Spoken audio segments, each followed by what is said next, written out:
Elvis was a born entertainer and a sociable man who loved to charm everyone on and off stage. But underneath the dazzling public persona of the king was a deeply private and extremely sensitive man who was easily hurt.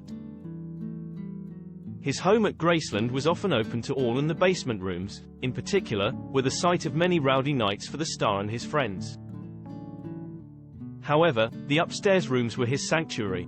There's a reason why they are still closed off to the public to this day, and only a very few were allowed to go up there during his life and then afterwards, during the life of his daughter, Lisa Marie. Indeed, Elvis would spend much of his time with his daughter Lisa Marie in her room. After he separated from Priscilla and she moved out, custody was shared, and Elvis would often take sanctuary in her room even when she wasn't there. His cousin, Billy Smith, grew up alongside him in Tupelo, Mississippi, and then Memphis. He graduated to become a central figure in the Memphis Mafia and lived on the grounds of Graceland with his wife Jo.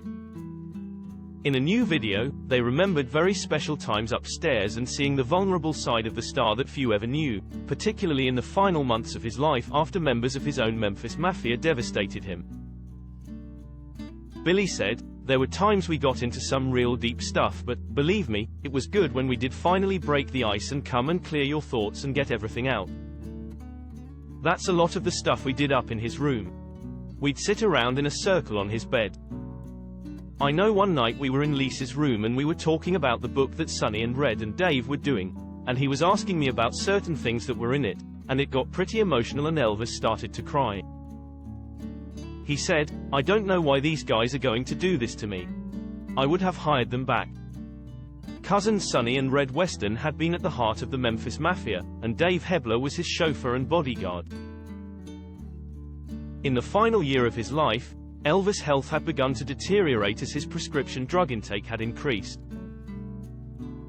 The three men had been fired by the king's father Vernon, supposedly to cut costs, but also because he'd always felt they were a bad influence on his son. The three claimed they were fired for trying to stop the star's decline and unhealthy lifestyle. They wrote a book, Elvis: What Happened, exposing his dark, other side.